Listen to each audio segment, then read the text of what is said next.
Eden Zero is back, and the ending of this chapter just out of fucking nowhere. I do not know how to explain what the hell just happened, but let's start from the beginning. This whole chapter revolves around the Shiki Void fight, with Mother in the background basically watching. Well, watching in quotations, her eyes are closed like always. But because she's basically all-knowing, she knows what's happening. She's just waiting for Shiki to show up. The expressions of some of the characters doesn't make sense to me. Like, Pina and Happy are, well, happy because Mother is there, they finally succeeded in their goal. Rebecca and Shiki are very concerned because they both know, since Mother is in view, if Void is able to get past them, Mother dies, which means all of humanity dies, so they are freaking out. Shiki, not just wanting to defeat Void, but now protect Mother from him, goes into the attack immediately, and from what I can tell, Void is able to just counter everything Shiki can do at this point. Void is basically playing catch with himself, and Shiki happens to be the ball. And while he's doing this, he's explaining why he wants to kill all of humanity, which is the simple fact that he generally just hates all of humanity and the ills that it creates. Yeah, so Ziggy did in fact program Void, or the Edens 1,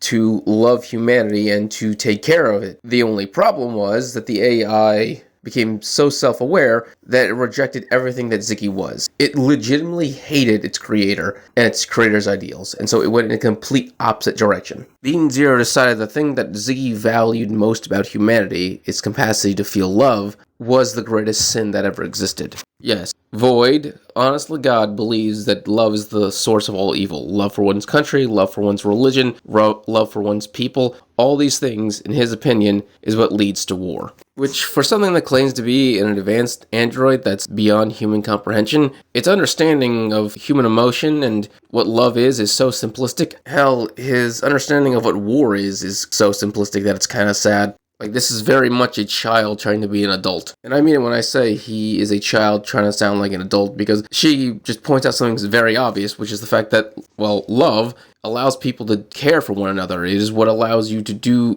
help other people and for other people to help you. It's what keeps civilization and humanity together, which should be literally obvious to anyone if they actually took the time to think about it, but apparently Void, once again, doesn't really take time to think about anything, because he straight up responds with a non-answer, which is, I am the will of the universe. Which just makes me think he's even more of a child than he was before, because, one, his thought process is simplistic, but now he also has an inflated ego to the point where it's just narcissistic. He's actually trying to claim that the entire universe is on his side. And while he's just beating the shit out of Shiki, he eventually is able to pin him into, like, this gravity-crushing hole thing, where, well, yeah, Shiki's being crushed by gravity. And he says something interesting, where you asked me who I am, Shiki. And apparently he's going to have another answer besides saying that he's the will of the Eden Zero and the will of the universe. He seems implying that there's a third thing, something completely different than the other two, that he's actually a specific individual, maybe? I'm not entirely sure. But before he ever gets a chance to say it, Rebecca obviously goes in to help Shiki, because he's currently being crushed to death. No, there has to definitely be something else involved with what Void is, because his gravity crushing thing also turns into, like, these chains that wrap around Shiki and are now crushing him. So his ether isn't just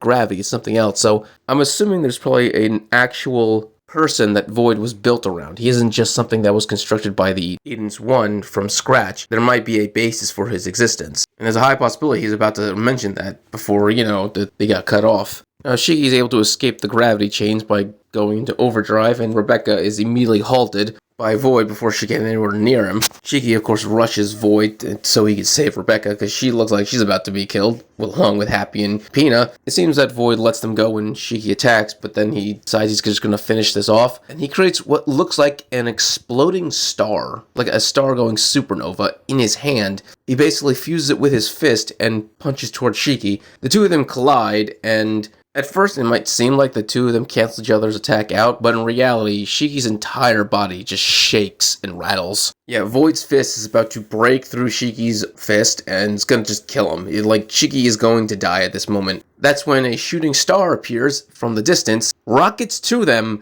and out of fucking nowhere, Ziggy punches Void in the face, which makes no fucking sense. Multiple questions. One, didn't Shiki die? Like, that's a thing, that's an entire plot point. Now, they could have changed it based on the fact that Shiki's old friends should have died as well, because their energy source would have ran out, but in this universe, Ziggy built them a proper energy source, and so they didn't die.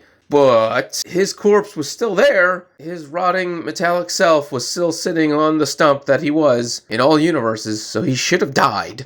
And let's say, even if he didn't die, let's say he somehow was just in sleep state, how did he find them? Don't get me wrong, I assumed long ago Ziggy found Mother, and that's where he got Shiki from. I mean, that's the whole reason why Mother knew who Shiki was and was waiting for him. In fact, she even said she was waiting to reunite with him. So most likely, he picked up Shiki from Mother, went back to Grand Bell, and then raised Shiki. That's what I'm assuming is what happened. The only thing is, did he still have all the Mother Ether he collected to get a way back? Does he remember the way back to Mother? Because how do you just remember how to cross an entire universe? You have to go into a new cosmos that no one even knew it existed just to find Mother. Like, I am legitimately confused. Maybe he does know. Maybe he has remembered the way there all this time, and he's just been waiting for Shiki to grow up. In which case, you know, it'd be a good idea if he brought literally everyone with him. I'm talking Elsie, I'm talking literally everyone else is part of the government. Just grab them all and bring them here. That would be the smartest move, but otherwise everyone's going to get killed off by those dragons. I'm just saying. They are a problem. With that being said,